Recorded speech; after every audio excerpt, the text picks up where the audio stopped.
Cumplido el trámite comercial, tan importante para nosotros, precisamente hoy que estamos hablando de empleo, y seguimos con el debate. Nos habíamos quedado en el turno de Antonio. A mí hay una cosa que sí me gustaría, porque me ha parecido muy inquietante el tema del...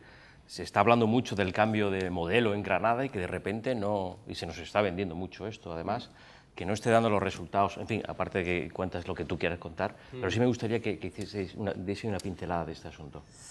Bueno, primero decir que efectivamente las medidas que el Gobierno ha tomado en el ámbito de la administración pública que comentaba el compañero de CSI antes, no solamente empezaron con el Gobierno de Zapatero, sino que el Gobierno de Rajoy la ha continuado. O sea que, dicho sea en toda la realidad, ¿qué es lo que ha pasado? Eso tiene su incidencia en la provincia de Granada, que efectivamente está basado en mucha administración pública. Yo recuerdo que cuando esto pasó en el sindicato, en UGT, pues comentábamos con los compañeros de la Federación de Servicios Públicos la incidencia que tenía ese motivo de quitarnos las pagas extras a los empleados públicos y de no subirnos el salario en la economía de Granada. Lógicamente, no tienes, no gastas. Lógicamente, claro. En Navidad, pues nadie iba a comer a los restaurantes para que pudieran vender, nadie iba a comprar un regalito, o si lo compraba antes más grande, ahora lo compraba más chico. O sea, tenía una repercusión económica importante de varios millones de euros en la provincia. Eso es un hecho evidente que tiene que ver con todo lo que aquí estamos comentando. Yo a mi amigo Luis tengo que decirle que discrepo con lo de la reforma laboral. Evidentemente la reforma laboral, que ya inició también el gobierno de Zapatero en el año 2010 y que en el 2012 ha profundizado el gobierno de Rajoy para ponerla peor todavía, que yo creo que ya peor era imposible, pero lo ha conseguido, lo que ha hecho es no crear empleo. Lo estamos viendo aquí. No, ¿cómo se puede decir?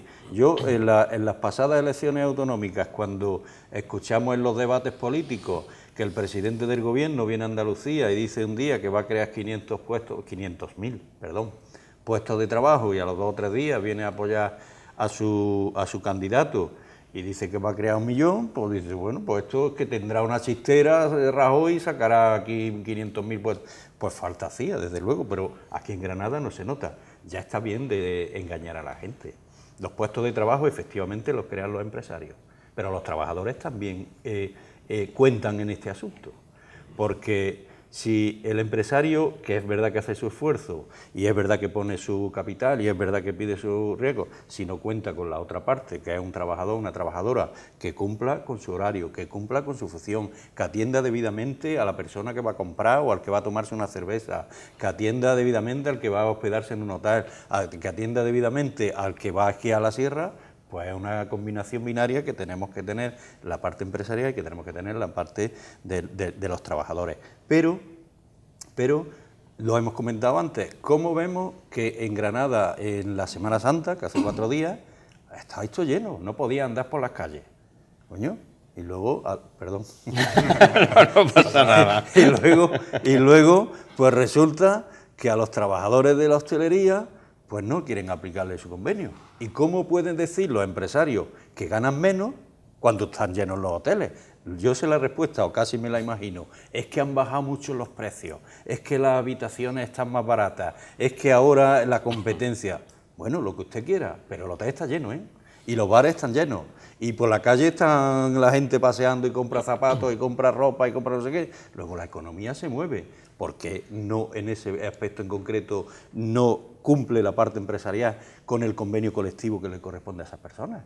Y oiga usted, si tienen que trabajar 2 horas más o 3 horas más o 7 horas más, no explote usted a esa persona, meta usted a otra a trabajar, pero da de alta, que eso se produce aquí todos los días. Es que no queremos verlo, o queremos mirar para otro lado, pero eso es un hecho evidente. Entonces, yo por último, y para no comerle más tiempo a los compañeros de tertulia, de debate, que sí se ha notado evidentemente la evolución de los salarios en negativo. Yo tengo aquí datos del año 2008, había asalariado en Granada 368.254 personas, asalariados, con trabajo. Y en el año 2013 había 331.000, ha habido 37.202 personas que en ese periodo de tiempo de 5 años han dejado de estar trabajando. Y el salario medio En el año 2000 el salario medio eran 15.980 euros. En el 2013, 14.721. Ha habido 1.260 euros de menos en un periodo de tiempo también un 8%. Y estoy de acuerdo con el compañero que ha explicado lo de los empleados públicos. La pérdida de poder adquisitivo está rayando el 30%, pero la pérdida de poder adquisitivo de todos los que no son empleados públicos también. Y por último, decir, si no tengo después, posteriormente, más tiempo a intervenir, que aquí en Granada está aumentando de manera galopante la desigualdad.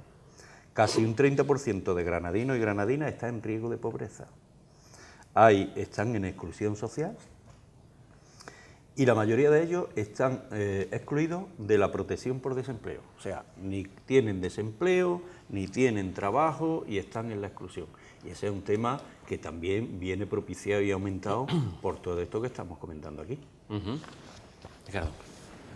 Pues yo por empezar con algo que ya ha empezado a terminar Antonio, es el austericidio en el que nos han incluido a todos las administraciones, tanto la administración central como las autonómicas. Yo tenía el ejemplo hace muy inmediato, ¿no?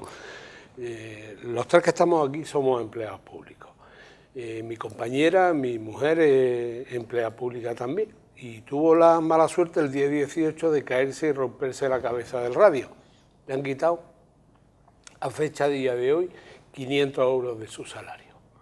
Pero todavía, hasta ayer, no mandaron ningún sustituto que la pudiera sustituir en su instituto correspondiente, que no está a la vuelta de la esquina, está en Archidona.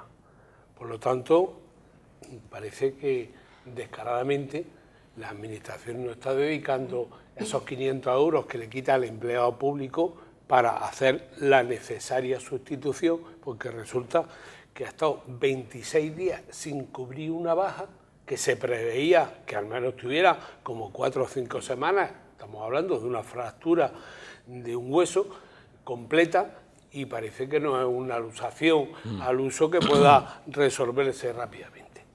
Esto es como trata las administraciones a sus empleados, de esta forma, porque aumentando las cargas a los que están trabajando y quitándole salario a aquellos que no pueden ni a trabajar de una forma, no por un resfriado estamos hablando ante un dato puramente objetivo. Por lo tanto, así no se activa la economía. Está claro que con ese talante no se activa la economía, ni se mejoran los servicios, ni se incentiva el trabajo de los empleados públicos. Pero yo creo que además este gobierno, con la complicidad de muchos gobernantes a nivel europeo, está empeñado también en seguir desregulando el mercado de trabajo. Y la prueba más evidente la tenemos en que ni siquiera los europarlamentarios europeos se enteran de qué está ocurriendo con el Tratado de Libre Comercio con Estados Unidos. Y eso tiene unas repercusiones para España, fundamentalmente para España y para toda Europa, tremendas. Porque estamos hablando que va a bajar, que esto nos va a afectar a la agricultura y a la ecología, porque los estándares son muy diferentes a los que se usan en Europa y los que se usan en Estados Unidos. Y si llegamos a este tratado vamos a bajar nuestros estándares y por lo tanto nos va a afectar también a nuestra propia salud. Y estamos hablando de que esto es determinante en temas como la alimentación, donde los estándares que utilizamos en Europa, hasta que uno no demuestra que el alimento es bueno para la salud, no se comercializa. En Estados Unidos pasa todo lo contrario, se comercializa todo hasta que alguien no demuestre que es malo para la salud. Bueno, a esto es lo que vamos. Pero es que además, en las condiciones laborales, estamos ante un mercado que tiene desreguladas todas las condiciones laborales de trabajo y lo único que existe es la relación individual con las condiciones de trabajo. Por lo tanto, vamos a perder mucho más de lo que vamos a ganar con este Tratado de Libre Comercio. Tal es así el hermetismo que hay en el ámbito de la negociación que los eurodiputados no les dan el documento. No pueden entrar con móvil a ver los documentos. Los tienen durante 30 minutos en una habitación cerrada donde ni siquiera se pueden llevar los papeles. Es decir, un hermetismo absoluto para evitar la información a los ciudadanos. Nosotros no podemos vivir a espaldas de aquello que nos va a afectar después como ciudadanos, y todo eso está ocurriendo en el ámbito de la Comunidad Europea. Por lo tanto, invitar, antes de nada, al día 18, que vamos a hacer una concentración el sábado a las 12:30 en la Fuente de las Batallas, no solamente a los trabajadores, también a los empresarios, porque nos vamos a encontrar con una competencia desleal, ante este tratado de libre comercio, que lo que ha supuesto, por ejemplo, en el caso de México, es un empeoramiento de las condiciones laborales para este país, que creían que se las veían, que podían mejorar las condiciones laborales, y ha sido todo lo contrario, como ha ocurrido también con Canadá. Y ya para ir terminando, yo creo que ahora más que nunca los ciudadanos les tenemos que exigir a los políticos compromiso. Y compromiso porque estamos en la etapa del conocimiento, en la etapa de las comunicaciones, y ya no es tan fácil engañar a los ciudadanos. Por lo tanto, los ciudadanos lo que tenemos que tomar conciencia es de que ante este tipo de cosas queremos respuestas por parte de los políticos para que nos resuelvan no el presente, sino para evitar males peores, como es el Tratado de Libre Comercio o como son las apuestas tan arriesgadas que quieren, de cualquier forma, no contar con los ciudadanos y contar solamente con el capital. Rafa. Bueno, quizás empezando con la alegación que ha hecho Ricardo acerca de la baja, es una de las medidas que han tomado las distintas administraciones en contra de los empleados públicos. Hay un chiste por ahí que dice, doctores graves, dice 500 euros. Por si vas a estar tantos días de baja, te va a suponer esa pérdida, ¿no? En el escenario de los empleados públicos, quiero seguir porque se me han quedado antes un par de cosillas en el tintero. He hecho especial hincapié en el tema de la tasa de reposición, que está muy relacionado con la precariedad en el empleo. En los últimos tiempos, el empleo público está siendo mediante contrataciones de interinos. Por lo tanto, un empleo precario, porque son contrataciones a tiempo parcial, léase en la sanidad pública, donde los contratan al 75%, incluso al 50% o por debajo del 50%.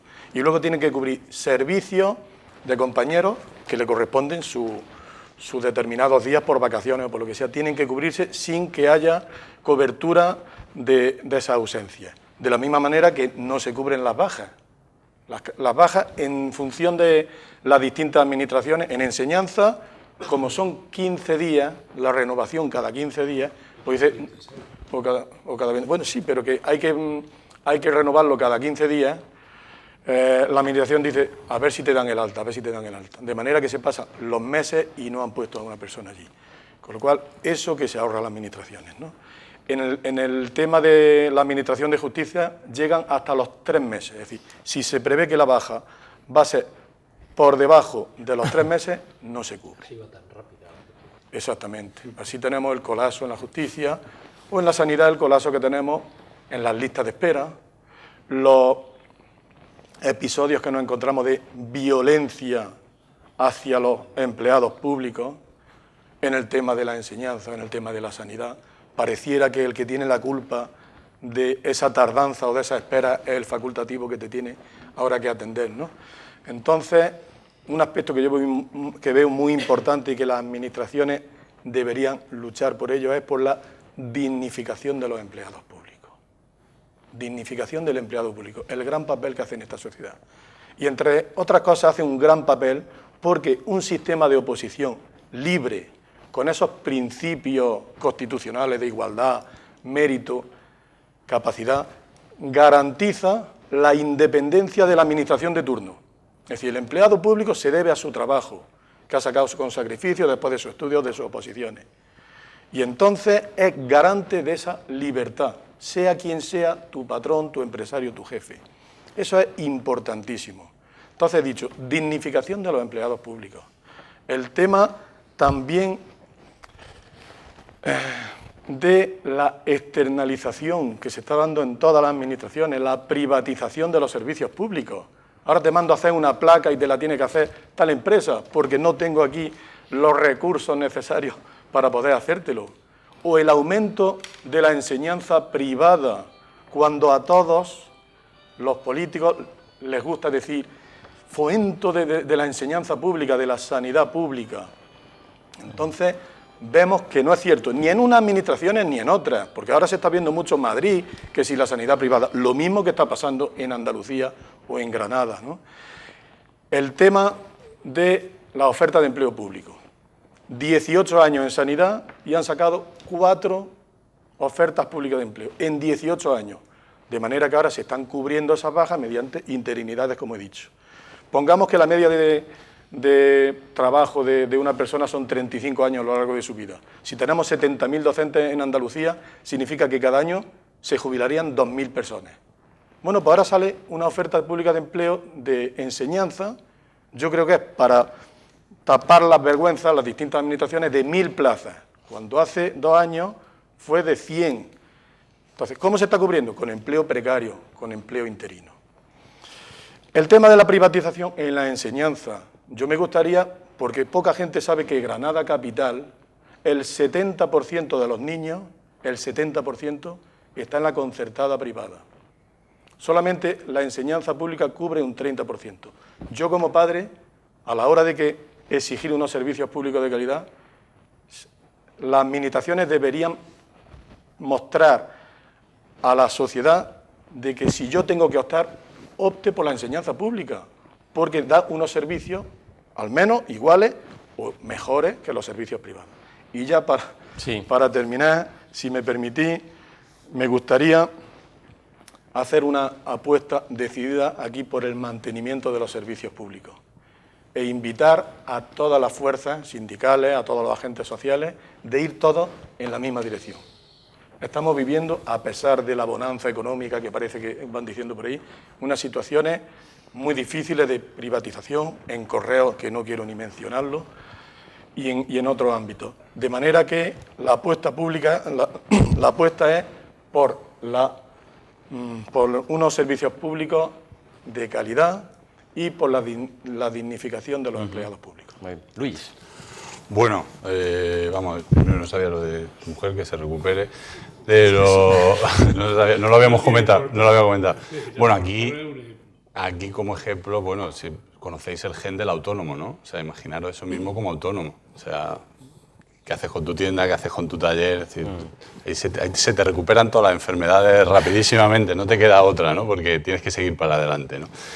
Respecto del tema de empleados públicos, yo esto personalmente creo que debemos de volver a los orígenes, ¿no? Es decir, todos los ciudadanos pagamos nuestros impuestos y queremos una sanidad pública de primer nivel, queremos una educación de primer nivel y queremos una justicia de primer nivel, ¿no? Entonces, ahí se ha demonizado el tema del empleado público en muchas cosas por otros organismos, otras cosas que se han creado, que eso se mantiene y sin embargo no hemos cargado lo que realmente nos importa a los ciudadanos, que son las cosas básicas, ¿no? Entonces, eso desde luego, como decías, esa independencia de los funcionarios que han obtenido su plaza por una oposición, eso es inapelable. Es decir, oye, es lo mismo que decía del empresario, si quieres ser empresario, está, si ser funcionario es tan magnífico y lo tienes, prepárate las oposiciones y es totalmente libre, ¿no?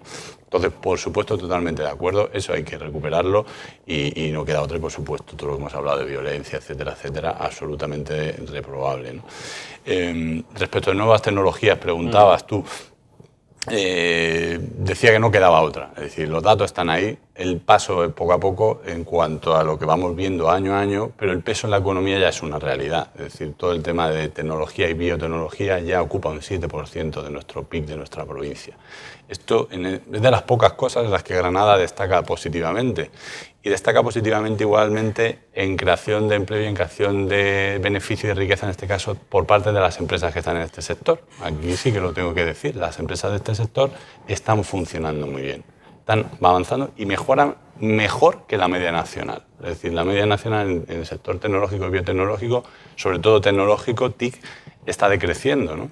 Y sin embargo, Granada está creciendo hasta el punto que el año pasado las compañías han crecido un 10% y la contratación un 12%. O sea, es un sector que está dando muestras de fortaleza y de que se puede apostar por ello.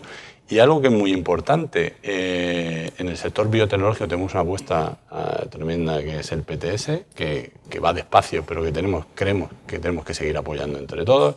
Pero en el sector tecnológico ha sido un sector escondido. O sea, es un sector que no ha tenido una percepción por parte de la sociedad concreta y nosotros los primeros, es decir, hasta hace 3 años no teníamos conciencia de este sector tecnológico, ¿no? Y ha estado ahí, ha salido adelante sin ayudas públicas, sin ninguna visibilidad, sin trabajar para el sector público, trabajando para el sector privado, trabajando fuera de España, con internacionalización, y los datos están ahí, ¿no? Con lo cual, también es verdad que es un empleo interesante en cuanto que es un empleo de, digamos, salarios mucho más elevados que la media que comentaba Antonio. Es decir, estable, un sector en el que tenemos que seguir apoyando.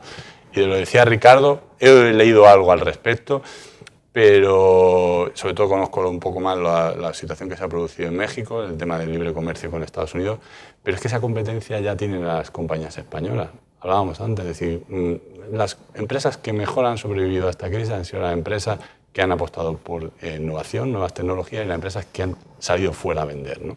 ¿Qué pasa? Cuando sales fuera a vender, las reglas son las que existen en el mundo y compites, por supuesto, con las empresas americanas, compites contra China y compites contra todo el mundo, ¿no? Con lo cual, esa competencia ya la sufren las compañías españolas y es verdad que es un problema tremendo porque los estándares, como bien decías, por supuesto en la alimentación, que nos va a la salud de todos, pero en todos los estándares europeos son altísimos en millones de cosas, tanto desde un punto de vista laboral, medioambiental, de normativa ISO, etcétera, etcétera, y cruzas allá abajo 100 kilómetros y nada de eso existe. Pues tu compañía tiene que ser capaz de competir con eso y ganar al resto de compañías, ¿no? Con lo cual, esa competencia ya la tenemos y es un problema, y un problema que tenemos a nivel global, ¿no? Entonces lo decíamos, decir, competimos, tanto empresas, pero competimos territorios, ¿no? Y Granada antes decíamos, competimos en España, es que no competimos en España. Por suerte, pues a través de esta idea de seguir fortaleciendo Granada, he tenido ocasión de empresas que han tenido la posibilidad de implantarse aquí en Granada. El año pasado han sido 11 compañías las que se han implantado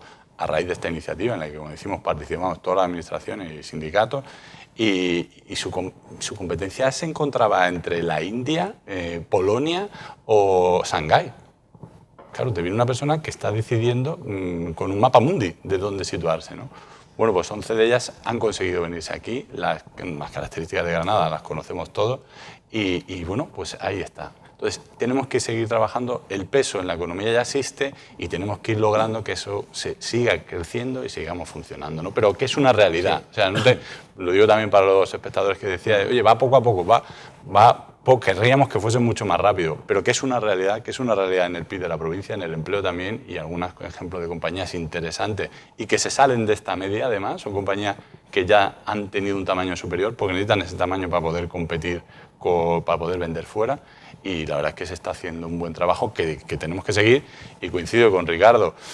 Tenemos que pedir a los políticos, estamos en año de elecciones, que su importancia tiene también para ese despegue económico de Andalucía y de nuestra provincia en general, pero que tenemos que pedir lo mejor de ellos, ¿no? Tenemos otros territorios donde tenemos ejemplos de que si arrimamos todo el hombro y los políticos dan lo mejor de sí mismos, nos afectan, ¿no? Y afectan a empleados y a empresarios.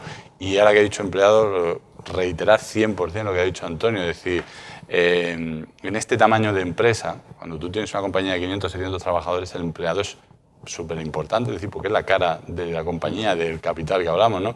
Pero en una compañía de 3 personas, creo que obvia decir la importancia que tiene el empleado. Es que ni se diferencian. O sea, llega un momento que es que no saben ni quién es empresario ni empleado, pero es que te va la vida misma en cómo es empleado a tienda, en un bar, en un restaurante, en un taller, evidentemente. O sea, igual que digo la parte del empresario, por supuesto, reitero al 200% la parte del empleado, porque es que es la cara de tu empresa, o sea, es que no tiene otra, ¿no?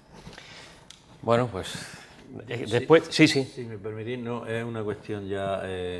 faltan pocos días para el 1 de mayo. Sí. Ricardo ha recordado ahora que el día 18, el sábado que viene, hay una concentración por el tema del tratado de comercio. Y también es importante que el 1 de mayo, que ya algunas organizaciones llevan 125 años, que se dice pronto, celebrando la fiesta del trabajo. Pero bueno, Sí. creo que también es un momento para que toda la ciudadanía de Granada tenga la oportunidad de participar y demostrar, pues bueno, su repulsa a toda una serie de cuestiones que están pasando en todos los ámbitos. Aquí hemos hablado Sí. de empleados públicos, podemos hablar de pensiones, podemos hablar de 3+2 Sí. de la universidad, podemos hablar de todo. Y los empresarios también, que venga todo el mundo y que manifestemos nuestro malestar. A las 12 del mediodía saldremos del triunfo el día 1 de mayo. Pues con eso acabamos. Después de escuchar todos los datos, voy a utilizar para despedir el programa una expresión que muy granadina, que los granadinos la van a entender perfectamente. Y quien no es de Granada seguramente también. Después de escuchar los datos. Fo. ¿Cómo estamos?